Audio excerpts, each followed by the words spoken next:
welcome to the river, and it is a river tonight. It is storming, raining here in Nashville. We've had some flooding, but you know what? It's all a good sign that the rains of the Spirit are falling on Music City. But we are so happy that you're here with us tonight. And God love him, Landy is working sessions and was trying to get through traffic to get here, and I don't think he's going to make it. But you know what? Who made it is this tall drink of water right here. Mr. Chip Davis, you made it here to your own house.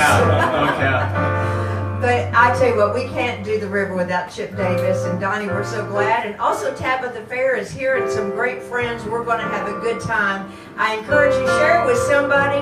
Let them know that good things are happening at the river. Are you ready to sing a little song that the Gaither Vocal Band has done such a great job on?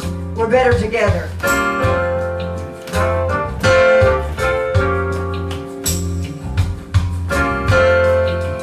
We're better together, stronger each day, better together in every way. Different people,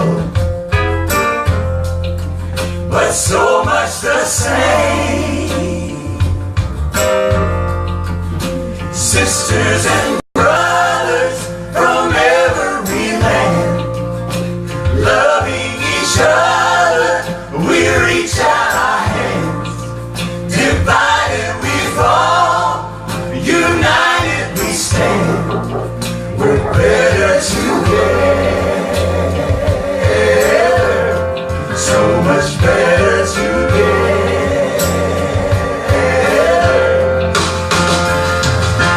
Not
all count out the praying people. And I just want to mention that not only do we have at the river some of the greatest praying people, so whenever you send your request, just write them there, and all week long, really for weeks later, they'll continue to lift up your needs. We will, not just they will. But we have some little praying people in the kindergarten class, Miss Krista Weber's class, and they are always sending the sweetest things. But this is, how do you explain this? Explain this, what we're doing here. It's a, like when you're recording, it's a sound wave. It's a sound wave to the song Because of Whose I Am and the song A Perfect Heart. I'm out of breath tonight. I'm getting old. But anyway, Krista Weber, well, in a good way. I'm just getting better like aged wine, you know. Although we don't know nothing about that. But anyhow.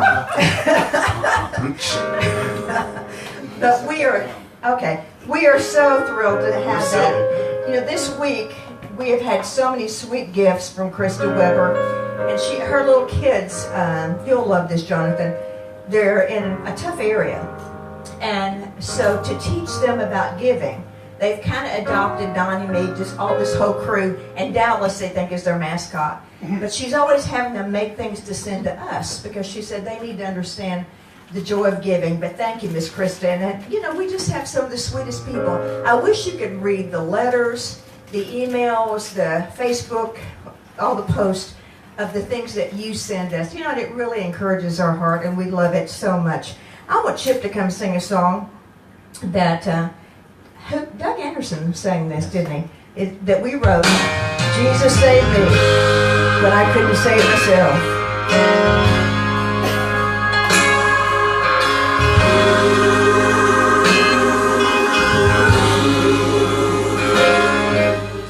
Lost in an ocean of sin,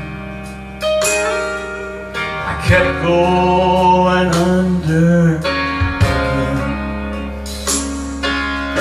drowning in fear and regret.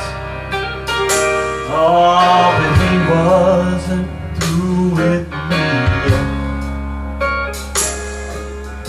He was the lighthouse, he was the boat, he was the captain who rescued my soul. Oh, Jesus saved me when I could not save myself. He just never let go. Oh, Jesus saved me. He loved me like nobody else. He just wouldn't say no. I couldn't earn it, should don't deserve it. His grace too amazing to tell. Oh, Jesus saved me when I could not save myself.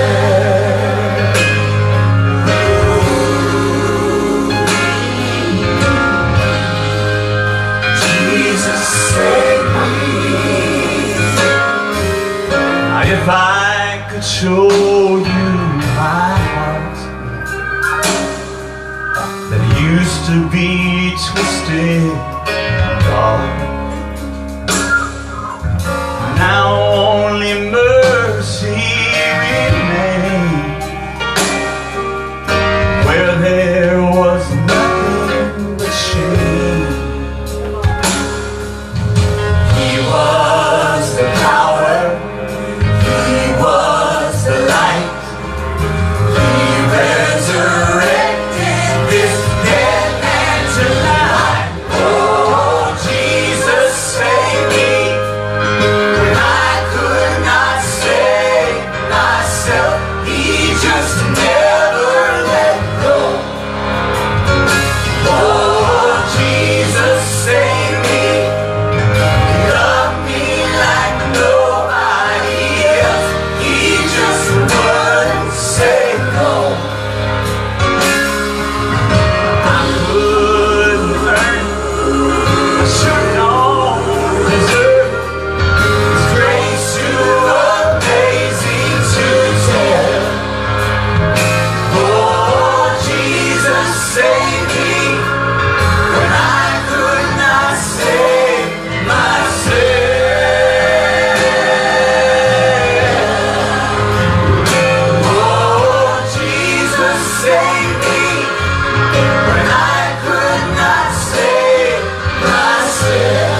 mention and want you to get ready in a few minutes.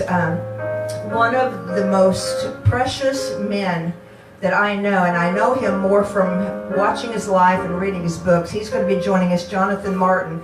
If you have not read How to Survive a Shipwreck, You need to. oh my goodness, what an amazing book. And all of us go through shipwreck at some time or another. But he's going to be joining us in just a minute. But I want Miss Tabitha Fair. Isn't she a blessing? I know y'all love Tabitha. She's one of the best little gifts God ever sent our way down here at the river. Who else is singing with you? Is he messing with you? I don't think so on this Not one. on this one, okay. Isn't she cute? She's got, are we okay? Oh, you got to play, Dan. You know, around around this house, everybody plays, sings, does something. Donnie was busy today with a lot of things going on, and Tabitha wanted to sing this song. Did Amy write this? I know she sang it. She wrote it with Michael W. and Wayne Kirkpatrick. Oh, just some little part-time writers. Yeah.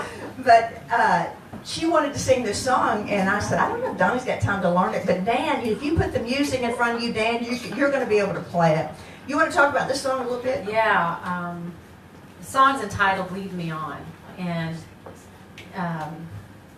I feel like, you know, sometimes we all get in places where sometimes we're like, can I go on, you know? But because of Christ's blood that was shed, we can move forward. But without that, that's not possible. So I used to sing with Amy. I've done several tours with her, and she's one of my good friends. And so whenever I sing this song, it of course makes me think about her and the effect that she's had on my life, and I can imagine the effect she's had on other people's lives as well. So anyhow, if she's listening tonight, I'd love to dedicate this to her. Lead me on.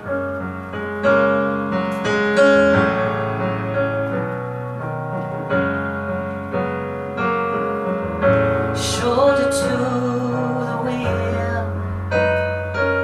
for someone else's selfish gain. Here there is no choosing, working the clay, wearing their anger like a ball and chain.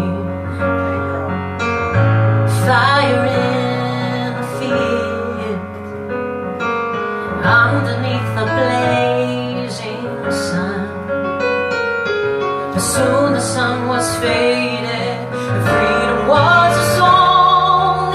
I heard them singing when the day was done, singing to the Holy One. Lead me on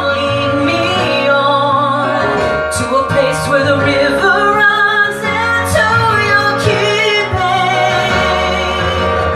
Lead me on,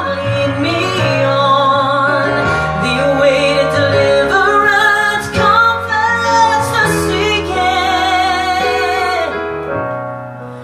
Lead on,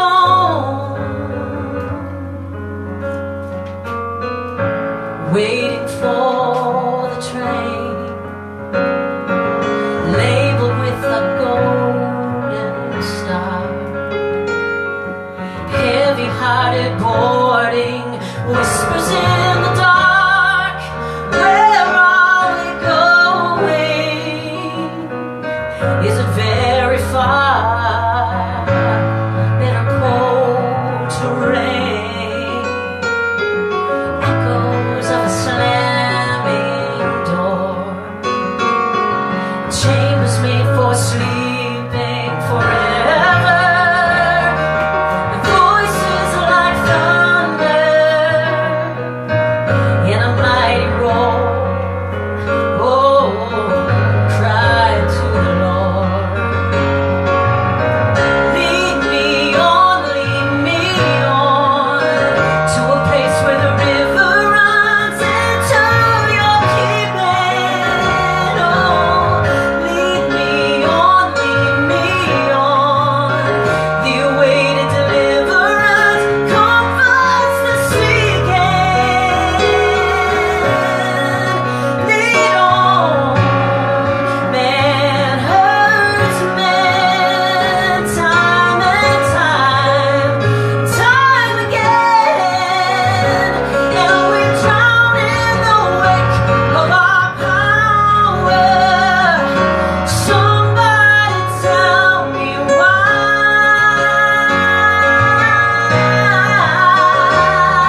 I believe better days are coming. Say that. Keep the faith. Better days are coming. Lift up your eyes, lift up your head. We can trust what Jesus said. I believe better days are coming. If he feeds the little birds and sees each one that falls, how much more will he be watching over you and me? If he dresses every flower and gives each star a name, how much more is he concerned over you and me? Oh, I believe better days are coming. Keep the faith. Better days are coming. Lift up your eyes, lift up your head. We can trust what Jesus said. I believe better days are coming. Good Lord knows that life is hard, 'cause he was once a man, tempted, tested, tried, just like you and me. Oh, but he endured the cross, then he rose up from the grave, just to bring a better day to you and me. Oh, I believe better days are coming. Keep the faith. Better days are coming. Lift up your eyes, lift up your head. We can trust what Jesus said. I believe better days are coming. Better days, better days. Oh, I believe better days, better days, better days.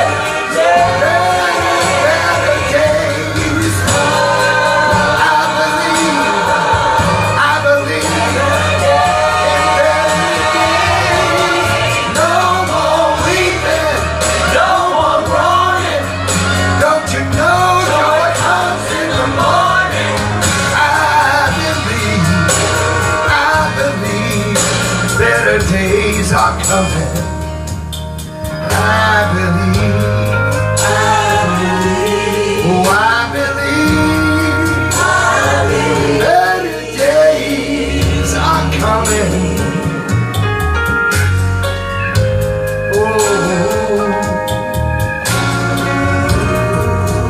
Oh, better days are coming.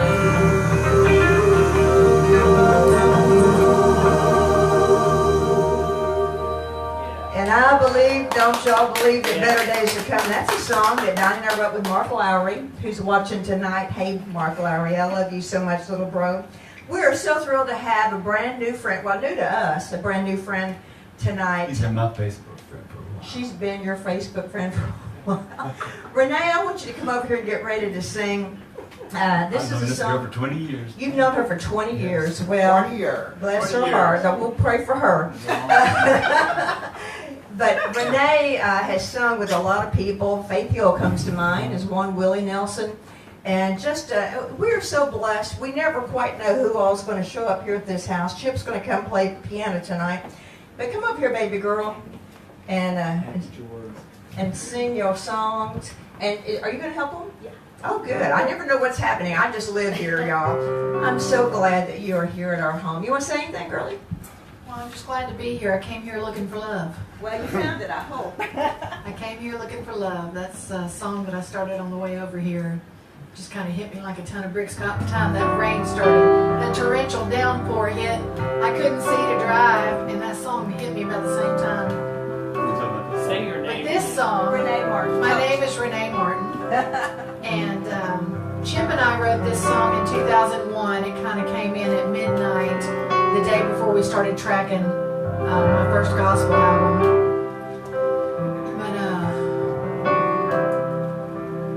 You know, the law's black and white, and this is just an artistic interpretation that grace might be gray.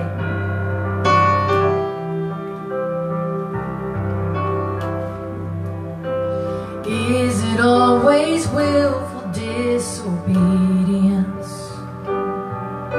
that causes hungry hearts to go astray?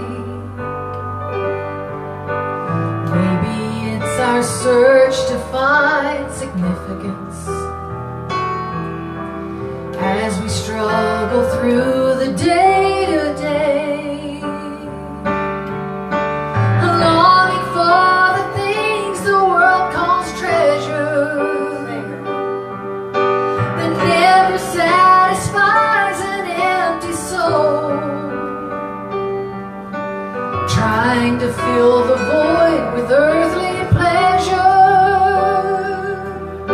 when only God can fill a God-shaped hole. And though it's black and white, and it's wrong or right, there's so many reasons why left in between. So who could ever judge, ever hold up? We could only see we're really all the same, then we wouldn't be so quick to lay the blame.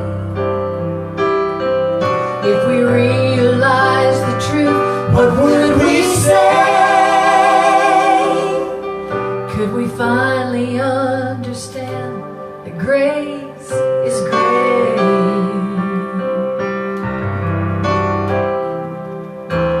All of us have secrets we've kept hidden. As time reveals the story left untold, we can all be sure our sins will find us, and everyone will see the truth unfold. So who are we to judge the circumstances when there are things that we can never know? When do we run out of second chances? Is forgiveness only for the sins that show? And though it's black and white, and it's wrong or right, there's so many reasons why left in between. So who could ever judge, ever hold a grudge, if we could only see we're really all the same? Then we wouldn't be so quick to lay the blame. If we realize the truth, what would we say? Someone tell me, what's it gonna take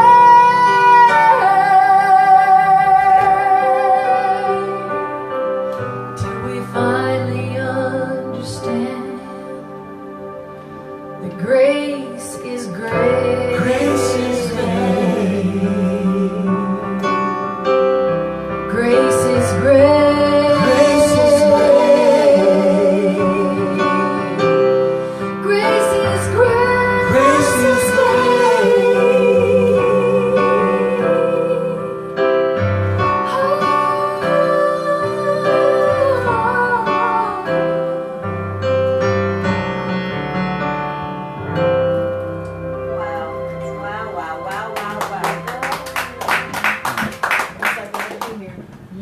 sing at my house anytime. I love that song, and it's one of those songs I'm going to have to hear it about 4 times to digest all the truth that's in that song. Thank you, Chip. Thank you, Tabby, for helping. We're so excited tonight. I've asked him to come and share a little bit. You can share whatever you want to, Jonathan. You can share your story. You can talk about shipwreck. You can talk about Mary had a little lamb and his name was Jesus. We don't care. But Jonathan Martin, and y'all, this is such amazing news. Jonathan Martin is moving to Nashville. And I'm going to beg, plead, do everything I can to get him over here at the river as often as we can, aren't you, baby? Yes. So excited. We're going to have some time together tomorrow, and I've convinced him he's a songwriter, because anybody that can write the poetry and the books that he writes, I know has songs in it. Why don't you come up here, Jonathan? Just make yourself at home. Y'all that are in the room in this stormy weather, why don't you give the Lord a hand clap for our friend Jonathan Martin?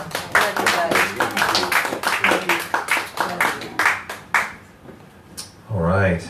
You know, one thing that never gets old in my life is getting to meet heroes of mine. And Reba, you really have been one of my heroes for a long time. And getting to be here and be in your home and with you guys, this is extraordinary. And the music, good grief. I'm so moved. It's hard to get up after that because I'm so ministered to. Do I need to look this direction? Is that what yeah, I am moving to Nashville, which I'm very excited about.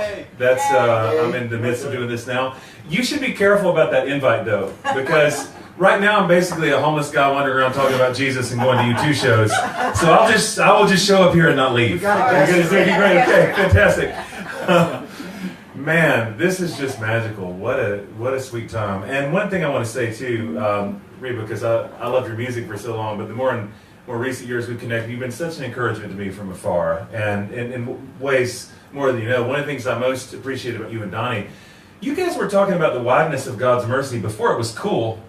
Everybody had a place at the table before it was cool, and I'm so grateful for that, for just the space that you guys have carved out for people like me. And I just want you to know, whatever hits you've taken, sacrifices, it means a lot because it's making space for folks like myself, and I'm so humbled and grateful to be here. You said I could talk about anything I want. I'll do my best to keep this relatively short. I've just, in the last year or so in particular, I've been thinking a lot about the story of the walk to Emmaus, which is a familiar text. I don't think I'll take time to read that tonight. We'll just talk about it a bit. But the thing that struck me that I had never seen before and that's lingering right now, I feel like everywhere I go, I'm having conversations with people who are in a place of deep despair and disillusionment, oftentimes disillusionment with the church or institutional religion in general. It's just a time right now where it seems like all institutions are shaking. Political systems are shaking and ecclesiastical systems are shaking.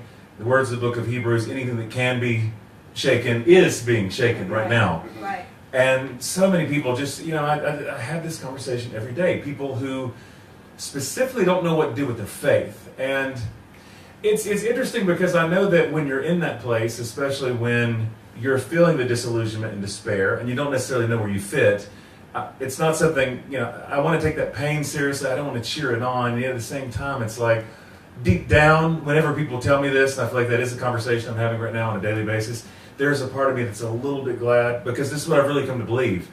There's something of the Holy Spirit at work in that kind of restlessness. Come on.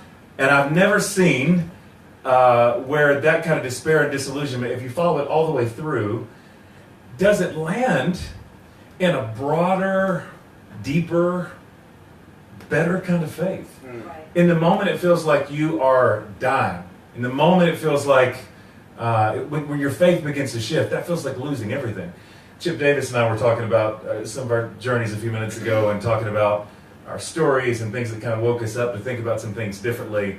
I just know that when some things in my own heart begin to shift, first things first, especially kind of growing up the way that I did, so terribly afraid of God and most everything else. Everything was leading to the slippery slope, somewhere towards hell, and I just kind of, when some things first begin to shift in my heart, just remembering the pain of that and thinking, I don't know where this is leading, but specifically in that story with those two disciples, these are people for whom Jerusalem has been home. Jerusalem, of course, is where the temple is. Jerusalem is the holy place. And all Jewish life is oriented around it. So the temple, they haven't been the holy place for them, and Jerusalem being home, that's been their whole world. And now that they've seen Jesus tortured and killed there, what once was a consecrated space for them, what once was holy place for them, now feels like a desecrated space. They don't feel like they belong there. So for them, walking away from Jerusalem, ostensibly, is walking away from God, as they've known God. They feel like, surely this whole thing has just crashed and burned now. This whole message can't be real. He's dead. He's gone. They think they're walking away from God. And yet the thing that's so remarkable about this story is that they're actually on a collision course with the resurrected Jesus. They don't know this yet. But that's the reason why I can only be so sad when I see people start to walk that Emmaus road. It's because I'm way too familiar with the story now.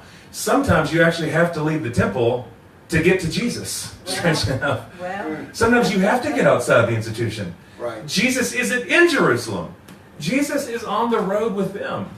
And I'm not trying to sound like Yoda right now, but if you think about it this way, Jesus, who unannounced, starts walking alongside of them. God is actually walking alongside them on the road away from God. Now that blows my mind. They think they're walking away from God, and God is walking beside them. that's awesome. So I don't want to be the person anymore that like begs people to stay in Jerusalem where it's safe, stay in the holy city, because I have way too much trust at this point in the Holy Spirit and in the way that and in the God that meets people on that road. Sometimes you don't get to Jesus any other way except that road of despair and disillusionment. Come on. Thank you guys for preaching with me right now. I need that. One detail in that story that specifically sticks out, and this is the last thing I'll talk about. I got to thinking about how when they begin to have this conversation with Jesus, not knowing that it's Jesus. And of course the whole scene is utterly hilarious. If you ever want to get a sense of like the comic timing of Jesus, and this story is just brilliant. I'm convinced that really is in the text. Because of course, Jesus asked them, what are you talking about? And all they've been doing, by the way, is having a really authentic conversation about their despair. We've been talking about the things that have happened in these last few days. Good lesson in that for me, by the way, is that I think whenever there's an authentic conversation, whenever there's a conversation that's vulnerable, we invite Jesus whether we intend to or not.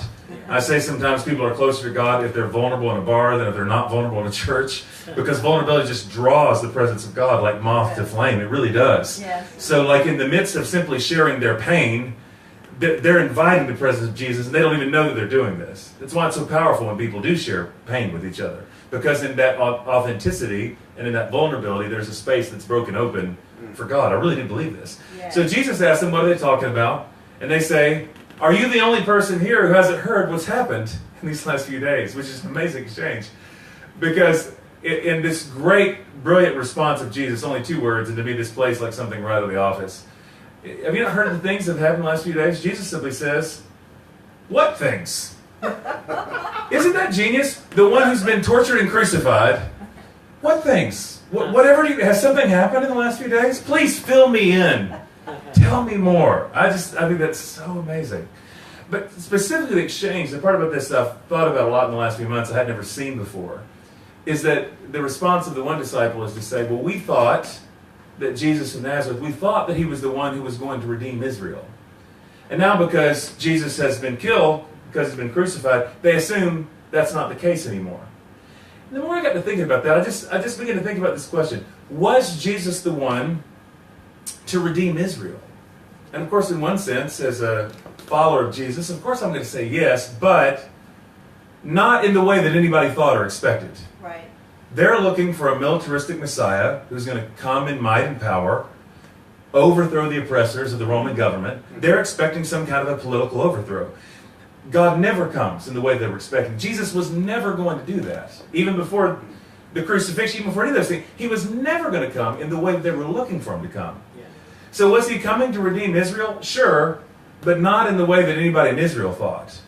And part of, I think, what that meant is that you've got a people now who's been beaten down and oppressed for hundreds of years, and they've been ruled by the Babylonians, and they've been ruled by the Persians, and now they're under the thumb of Roman oppression. They've just so much tyranny, so much slavery, hardship, going all the way back to Pharaoh. They're an oppressed people. And I think especially when you're oppressed, especially when you've kind of been underneath the thing, the best you can hope for after a while, and I think this is really the place they are in history, the best they can hope for is that one day God's going to come to our rescue in a way that's going to vindicate us over and against our enemies. He's going to show us to be right and the Romans to be wrong, and they'll get justice, and then things are going to turn around. But it never happens that way. I think part of what happened for them, and I think I see this happen for a lot of us on our own journey, is that a faith that once was so big and so robust. You know, the promise that God made to Abraham all the way back in Genesis 12 is that through you, I'll make your name great, I'll make you this great nation, this great people. Through you, all the families of the earth shall be blessed. That was the promise. Anything good God ever was going to do for Israel ultimately was for the sake of the world. But by now, what was supposed to be a big promise for the whole world that would affect all families has been reduced to this small tribalistic promise that's really just about me and mine. We're hoping that God will come and vindicate our people. See, the truth was Jesus did come to redeem Israel. But he didn't just come for Israel. Well, come on. And whether or not this is good news or bad news depends on where you're sitting. He's coming not just for the oppressed, not just to liberate the oppressed. He's coming to liberate the oppressors. Yes. He's coming for Romans too. He's not just coming for Jews. He's coming for Gentiles. Yes, he came to redeem Israel, but he came to redeem everybody. He's going after the whole world. Come on. And the simple point I want to make is this. I think oftentimes where disillusionment begins, we think it happens because we had a bad experience at church, or because a relationship fell apart, or somebody got sick, something external happens that we think triggers the whole thing. But I think on a deeper level oftentimes, the faith that we once had was actually a faith that really was always a little bit too small. Faith was just a little bit too small. It was still about me and mine. It was still only about us. And we know that we have an us because we know who they are. We've got a them. That's how we know us. And our message, the message is just a little bit too small. My sense is right now, even for some people who are watching right now, that who's in the midst of a faith crisis, your faith, and I say this with gentleness, has been just a little bit too small. And what's happening right now is you're not actually unraveling. It feels like you are. But what's actually happening is that some old things are passing away to make room for a bigger, wider faith, for a big, wide God who's so much bigger and better than you've ever dared to hope or imagine. He's so much more good than you can even hope for. That faith has just been a little bit too small, a little bit too constricted. And if you'll stay on this road with Jesus just long enough, eventually the moment will come where you recognize him. Eventually the moment comes where you recognize that this is actually, God has been at work in this all along. And this isn't your undoing. Actually, here's what's so beautiful to me, and I promise I'm going to stop talking. You're good. This Emmaus road, the kind of despair and disillusionment that happens there, this is the beginning of real faith. Yes. It feels like the end, but it's only the beginning. And I'm really not saying that tonight is some kind of a platitude, like pat people on the head, make you feel better. Like I really believe it, that's just something about how God works. It's when you're at the end of a thing that actually you're just getting started. Right. You lose the job, divorce, you hit the wall with your own faith, you don't know where you're going to go, it's only the beginning, because at the very moment when that doubt and despair seems like it may threaten to just take you all the way out with the tide, that actually God is opening your heart up, just pulling your chest wide open, so that now you can have a bigger faith in a, can I say it this way, in a better Jesus. He's so much better than you've dared to think. And but that doesn't happen. You don't come to that kind of awakening unless first you go through that path of doubt, disillusionment, and discouragement. That's my little word for tonight. That's what I got. Wow. Thanks for letting me share it. So good to be here. I love you. I love Man, you, that Rita. is such Thank a you. great word, Thank such you. a great word. We're going to have, as much as he can and wants to, I want to have Jonathan I'll do it. kind of be around as a, somebody was complaining to me. Come right here, Aubrey, get ready to sing, baby girl. Someone was complaining, saying, I just liked it when it was you and Donnie. Every now and again, Destiny. Y'all, I've been to that church. yeah, you don't understand our heart. Donnie and I know that the mark of a true success are those who make successors. One of our precious spiritual fathers, Dr. Oral Roberts, taught us that many, many years ago. And not that we're trying to make Jonathan a success, but we do want to create a safe place where people like Aubrey, and your faith is kind of young, right, baby girl? Well, I'm kind of young. You're kind of young yourself. How old are you? 23. 23. She's just a baby. Pup. But she's a pup. But our goal is to create an atmosphere and a platform. You know, we've said their whole lives with our children that our ceiling must be their floor. And we want to create a place where that you never know what's going to happen here. And whatever God wants to say, whoever God wants to use, that's exactly what we want to happen. Are you with us? I want Aubrey, sweet Aubrey, you're such a darling, to come and sing this song about Home Sweet Home. You ready? I wrote this song about you guys. I guess more from y'all's perspective, but sort of what you guys mean to me. So, kind of a good segue.